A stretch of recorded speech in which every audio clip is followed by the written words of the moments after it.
Dear students अस्सलाम वालेकुम। बेटा लास्ट लेक्चर में हम लोगों ने एक्सरसाइज जो है वो 5.1 को स्टार्ट किया था।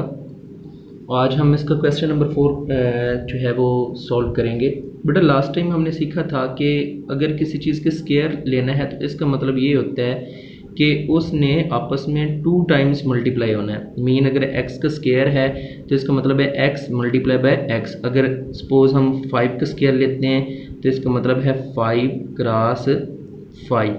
ठीक है, फिर इसको सॉल्व करते थे, जो आंसर होता है वो एज इट है।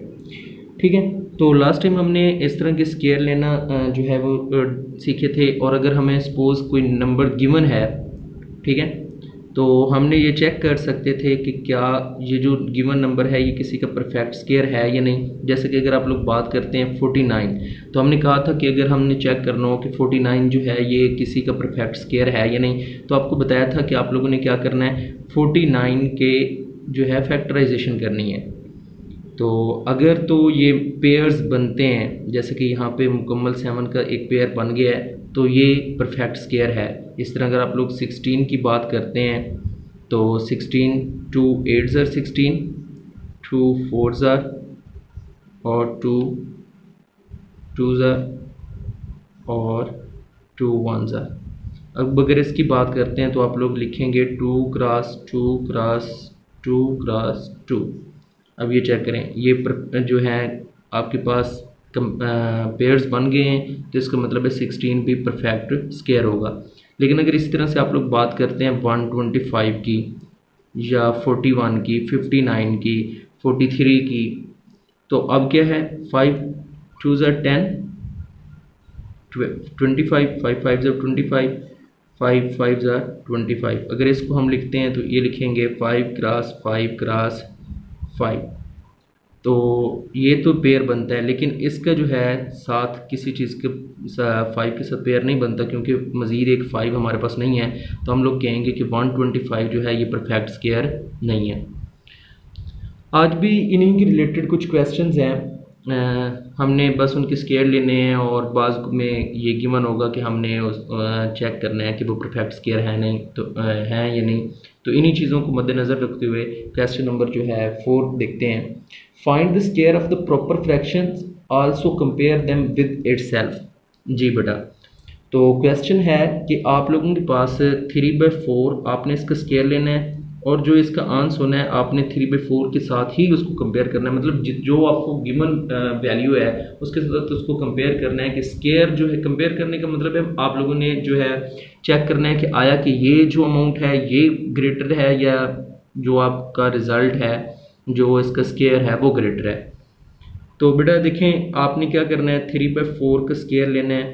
तो आपके पास क्या हो जाएगा, ये 3 का स्क्वायर ओवर 4 का स्क्वायर। और आप लोगों को पता है कि 3 का स्क्वायर का मतलब है 3 क्रॉस 3 और 4 का मतलब है 4 क्रॉस 4, 4 के स्क्वायर का मतलब। तो ये आप लोगों के पास आ जाएगा 9/16। अब बेटा देखें, ये 3/4 है, ये 9/16 है।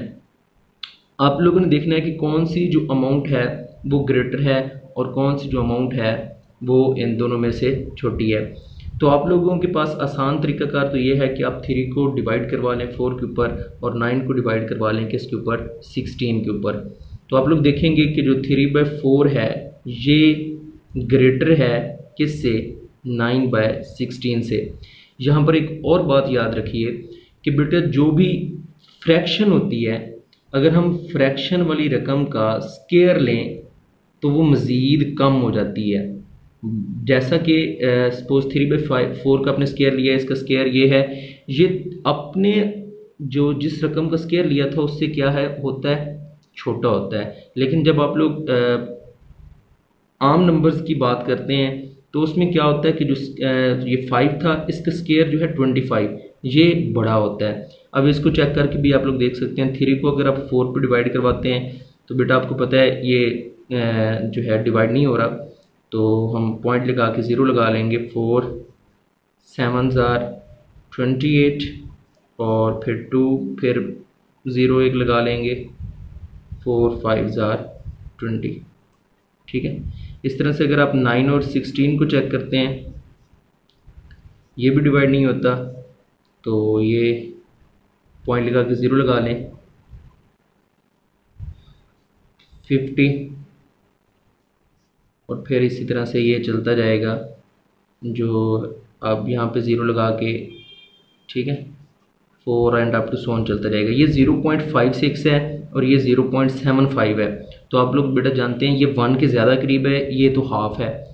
तो इसका मतलब ये है कि ये वाली जो अमाउंट है 3/4 ये ग्रेटर देन है किससे, 9/16 से। तो आई होप बेटा आपको इस चीज़ की जो है वो अच्छी तरीके से समझ आ गई होगी। आगे चलते हैं। इस तरह से बेटा इसका नेक्स्ट क्वेश्चन है 1/7। आपने जो है वो 1/7 इसका स्केयर लेना है। वेरी सिंपल, 1/7 और इसका स्केयर आ जाएगा। इसका मतलब है 1 का भी स्केयर लेना पड़ेगा आपको और 7 का भी स्केयर लेना पड़ेगा। याद रखिए जब फ्रैक्शन में आप लोग स्केयर लेते हैं तो इट्स मीन आप लोगों ने जो आपका नोमिनेटर है उसका भी स्केयर लेना है और जो डिनोमिनेटर है आपने उसका भी स्केयर लेना है। ठीक है, तो आपके पास ये आ जाएगा 1/7 का स्केयर 7 क्रॉस 7 और 7 क्रॉस 7 जो है बेटा ये 49 होता है। ठीक है, अब आपने चेक करना है कि 1/7 जो है वो ये ग्रेटर होता है कि 1/49। तो आपको बताया है कि आप लोगों के पास क्या होता है कि जो फ्रैक्शन में ये वाली रकम होती है ये हमेशा बड़ी होती है अपने स्केयर से। तो सिंपल इसी तरह से बेटा इसके फर्दर 2 पार्ट्स हैं। 4/11 का स्केयर लेना है और 5/6 का, वो आप लोगों ने खुद से करना है। ठीक है, नेक्स्ट इसका क्वेश्चन है 5। Find the square of the decimals. आपके पास डेसिमल्स गिवन है, उनका आप लोगों ने स्केयर लेना है। जस्ट 0.4 है, इसका स्केयर लेना है हमने। तो वेरी सिंपल, 0.4 है बेटा, तो इसका स्केयर ले लेंगे। अब हमारे पास 2 तरीकाकार है यहाँ पे ना बेटा। देखें कि आपके पास 0.4 है, इसका मतलब ये है कि आप लोगों ने 0.4 को मल्टीप्लाई करवाना है 0.4 के साथ। ठीक है, 4 4s are 16। ठीक है, अब 1 और 2 आप लोगों ने लास्ट चैप्टर के अंदर जो है 4 चैप्टर में आपने ये डेसिमल की जो मल्टीप्लिकेशन है वो पढ़ ली थी। आपको पता है कि आपने अब कितने डिजिट्स के बाद पॉइंट है 1 और 2, तो आपने यहाँ पे पॉइंट लगा देना है 0.16। ये तो एक तरीकाकार ये है, हम लोग इस तरीके की मदद से इसका जो है वो स्केयर कैलकुलेट कर सकते हैं। या फिर आप लोग क्या कर सकते हैं, आप लोग जानते हैं डेसिमल को पहले फ्रैक्शन में भी कन्वर्ट किया जा सकता है। इसको अगर करते हैं तो ये आपके पास क्या आ जाना है 4/10। एक डिजिट के बाद जो है आप लोगों के पास क्या है पॉइंट है, तो 1 0 आएगी और इसका आप लोगों ने क्या लेना है स्केयर। अब 4 को 4 के साथ मल्टीप्लाई करवा लें, 16 आ रहेगा। 10 को 10 के साथ मल्टीप्लाई करवाते हैं, 100 आ जाता है। अब यहाँ से भी आप लोग जानते हैं 2 0 हैं, तो 2 डिजिट के बाद आपका पॉइंट आ जाना है 0.16। आपकी बेटा जो है वो मर्ज़ी है, आप लोग इस तरह से मल्टीप्लाई करवा लें तब, या इस तरह से इसका स्केयर ले लें तब। दोनों तरफ से जो आंसर है वो हमारा सेम आएगा। इस तरह से बेटा नेक्स्ट है 0.6 का स्केयर लेना है हमने। अच्छा, यहाँ से एक और बात, अगर वो कहता कि इसको कंपेयर भी करें, इसको इसके साथ कंपेयर भी करें, तो आप लोग जानते हैं कौन सी रकम बड़ी होगी। डेफिनेटली 0.4 जो है ये ग्रेटर होगा किससे, 0.16 से। और यहाँ पर भी देखें, इसका मतलब ये है कि जब पॉइंट वाली रकम का भी 0 पॉइंट वाली रकम का, 1 पॉइंट वाली का नहीं, 0 पॉइंट वाली रकम का भी जब स्केयर लेते हैं आप लोग, तो वो क्या होता है कि उसका जो स्केयर होता है वो इटसेल्फ मतलब उस रकम से क्या होता है, छोटा होता है। ठीक हो गया जी बेटा। नेक्स्ट क्वेश्चन देखें, 0.6 का स्केयर लेना है, तो आप लोग इसको लिख सकते हैं 6/10 एंड इट्स स्केयर। ये आपके पास कितना आ जाएगा 36/100, तो ये आपके पास कितना आ जाएगा 0.36। या इसका वो तरीकाकार भी था कि आप लोग 0.6 का स्केयर का मतलब है मल्टीप्लाई बाय 0.6, आप लोग मल्टीप्लाई करवा दें 36.2, 2 डिजिट्स के बाद पॉइंट आएगा 0.36। बट आपकी जो है वो अपनी चॉइस है कि आप इसको किस तरीके से करवाते हैं। तो बाकी इसके भी 2-3 पार्ट्स हैं, वो आप लोगों ने खुद से सॉल्व करने हैं। आई होप बेटा आप लोगों को अच्छी तरीके से जो है इस चीज़ की समझ आ गई होगी कि हम फ्रैक्शन और डेसिमल जो नंबर्स होते हैं उनका स्केयर किस तरह से लेते हैं। आज के लिए इतना ही, अल्लाह हाफिज़।